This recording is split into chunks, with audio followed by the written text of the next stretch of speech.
Brought to you by 1AAuto.com, your source for quality replacement parts and the best service on the internet.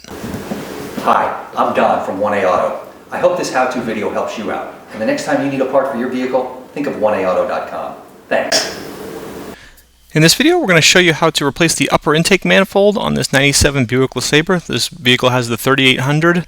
This is a common repair needed for a lot of these GM 3800 engines. The exhaust gases can actually get hot and warp the manifold, and it starts to let coolant leak into the engine a little bit. You'll start losing coolant, but you're not sure where it's going because it's not leaking. It's not actually that hard of a repair. You'll need a new intake manifold from 1AAuto.com. Flat blade screwdriver, a couple different sizes will help. 8 and 10 millimeter sockets with a ratchet and extension, some pliers, a torque wrench that can register 8 foot-pounds or 96 inch-pounds, and also a vacuum to help you clean some stuff up.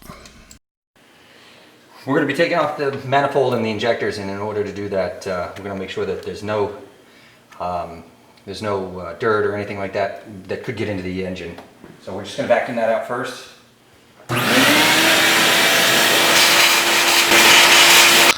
Just vacuum and clean on both sides of the intake manifold as best you can to prevent dirt from getting down into the engine. Move the harness here for the air intake sensor. And we're going to remove the airbox to give us more room. Remove the 2 screws on top, then pull it back and pull the rubber bellows off of the throttle body.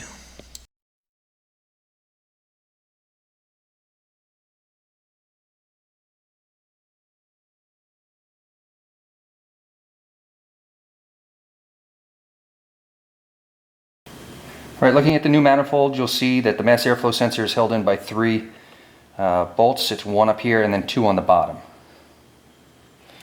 So that's the 1 up here, and then the 2 down here. You can feel around, and you'll feel them with your fingers. On the underside of the mass airflow sensor, there's a clip.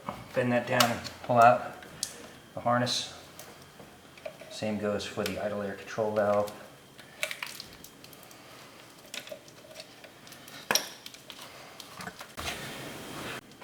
Now you see that bracket. We're going to need to bend it out of the way a little bit to access the 10 millimeter bolts on the bottom of the mass airflow sensor. Okay, we're going to speed up here as we use a 10 millimeter socket with a ratchet and extension to remove those 3 nuts. Just be careful, try not to drop them as you pull them off the manifold. If you do drop them, you'll want to have a small pen magnet available just to pull them out of there.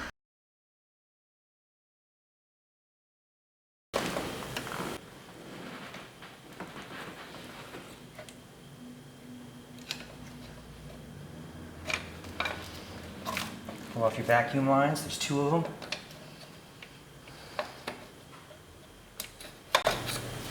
Okay. And continue twisting that bracket if you need to get more room until you're clear to get your mass airflow out of the way. Pull off your vacuum line and disconnect pressure sensor. Pull out your spark plug wires. I'm going to go ahead and take the clip off over here using a pocket screwdriver. Put it in, pull it out. Disconnect this as well.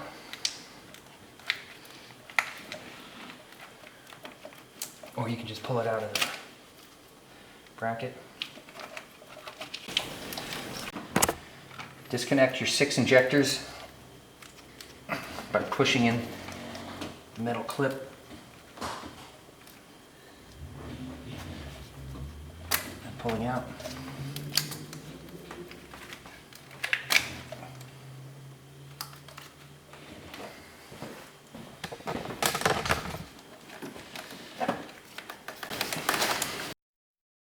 And then the same thing in behind. The harnesses in the back are just a little more difficult to get to.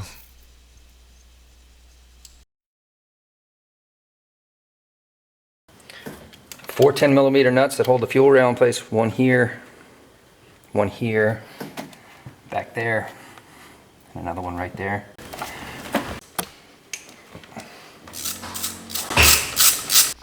And we'll speed up here again as we just remove those 4 nuts.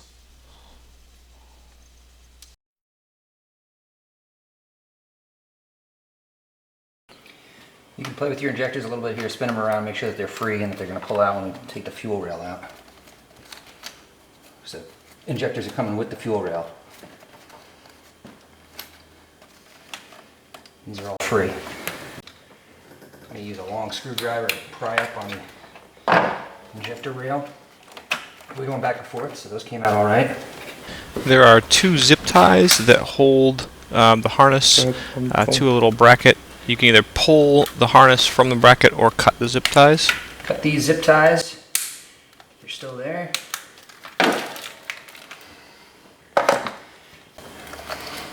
Okay, and it's just a matter of carefully pulling up and out and making sure everything, all the harnesses and stuff, don't get caught on the fuel rail. There are 10 8mm screws. One here, one over here, here, here, here, there, and 3 in the front.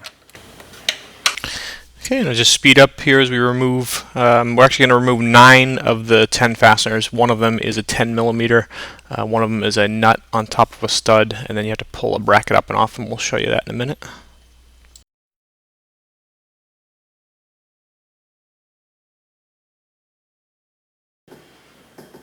This is a 10mm. This one over here, it's actually a nut as well.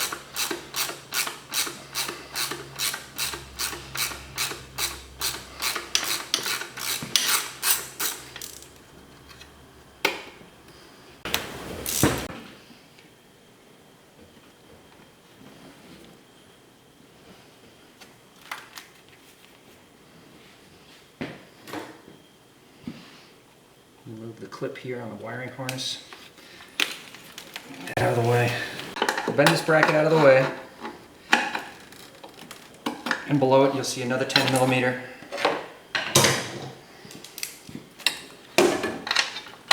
Take that off.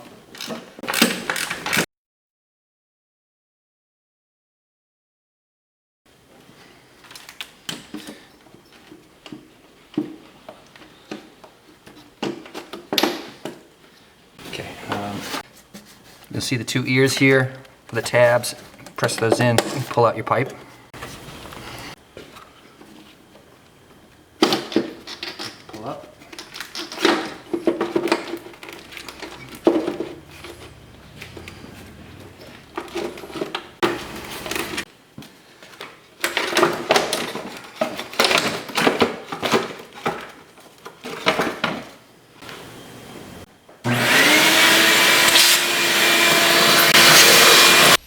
Okay, here again we just get out the vacuum, allows you to get some of the debris out of there, make sure nothing's gone down in the ports or anything like that. Carefully clean the lower intake manifold. You just want to make sure nothing gets between the lower intake manifold and the upper intake manifold, nothing except the gasket obviously, and you can use mineral spirits or you could just even use some gasoline. The old part, new part from 1A Auto, new gasket.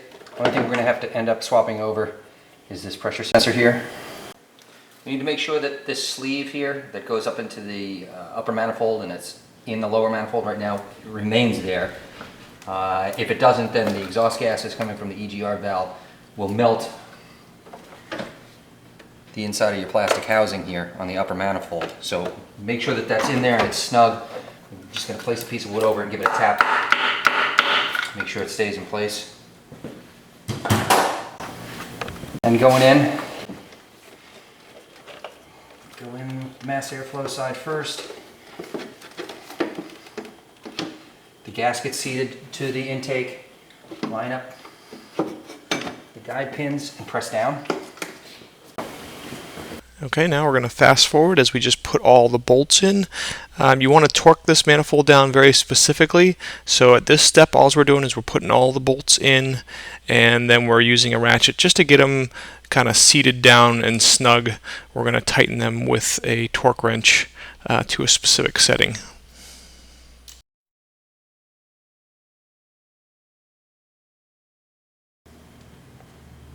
We're going to have the torque wrench set up for 2 foot-pounds. I'm going to start at the top one here.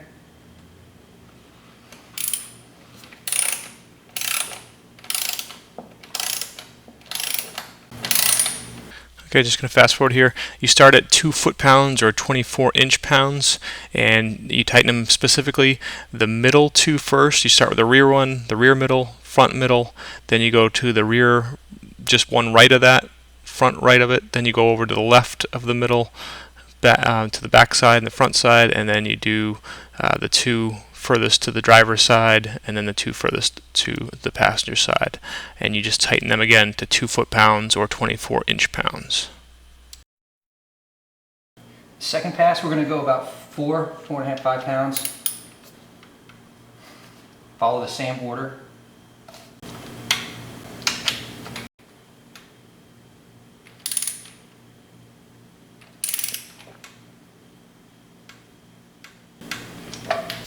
Okay, again, and we'll fast forward here. As we tighten them, you're supposed to go to 48 inch-pounds, which is roughly 4 foot-pounds. If you go a little bit beyond that and go to 5 pounds, no big deal. And again, same order, start in the middle and front to back, work your way out to the sides.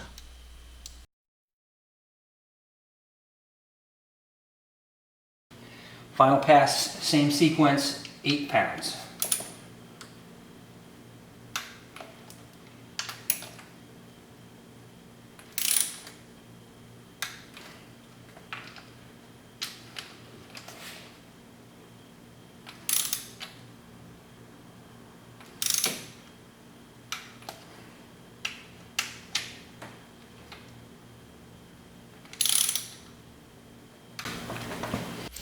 Okay, this is a plastic manifold, and it can be warped quite easily. That's why you want to torque this slowly, carefully, and in this specific order. Just to summarize, 12 inch-pounds, 24 inch-pounds, then 48 inch-pounds, and then 96 inch-pounds, which pretty much works out to be about 2, 4, and 8 foot-pounds. And in the specific order, starting in the middle first, middle back, middle front, then to the one to the right, the back, the front, then go over to the left, back to front, then the furthest right, back to front, furthest left, back to front.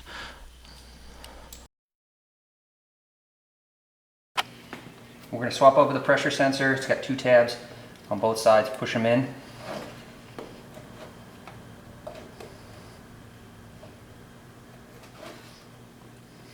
Let the sensor out. Sensor only goes in one way. Clip that in. Put it on your manifold. In this next clip, we're going to be changing the PCV fitting, which is the lower tube that hooks into the manifold on the back side. Remove the 2 vacuum lines.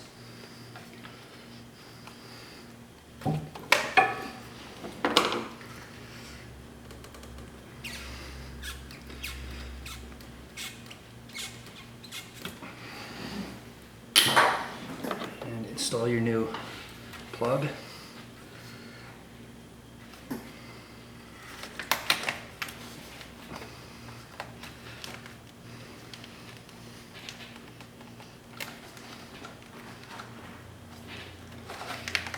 Plug it into the manifold. You basically just want to push it in until it snaps or clicks into place.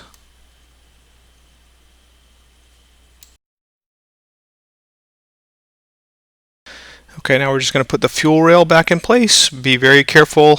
Make sure you don't get any wires pinched in. Make sure that the injectors go down and in. You also want to make sure that they are clean. They don't have any debris on them before you put them down in. Just move stuff out of the way and make sure it's a nice clear shot in and get it fully seated.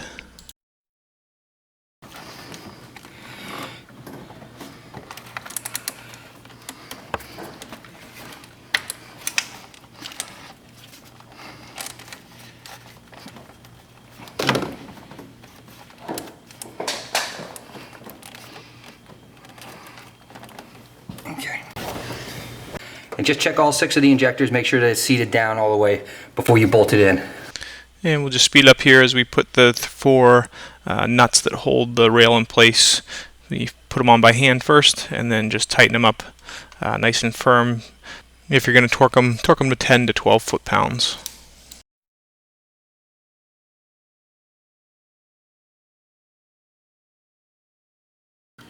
Plug your injectors back in.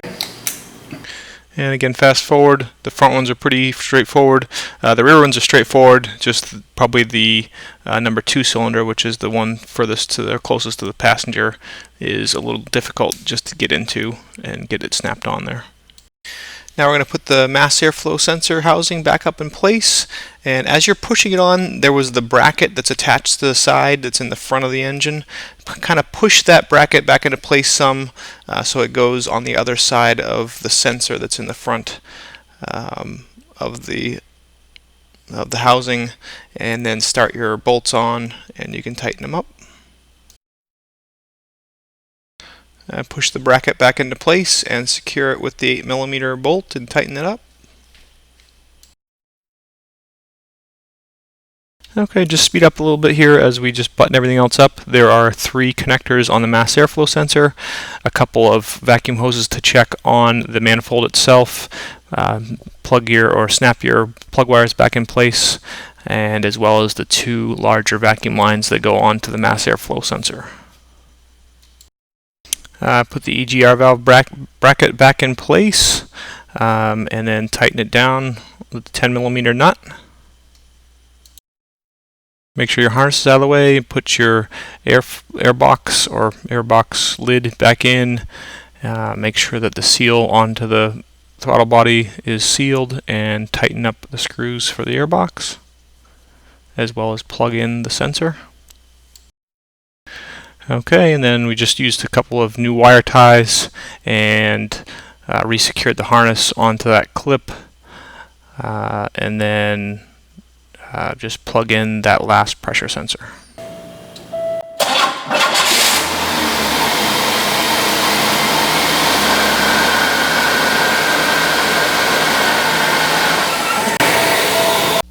We hope this helps you out.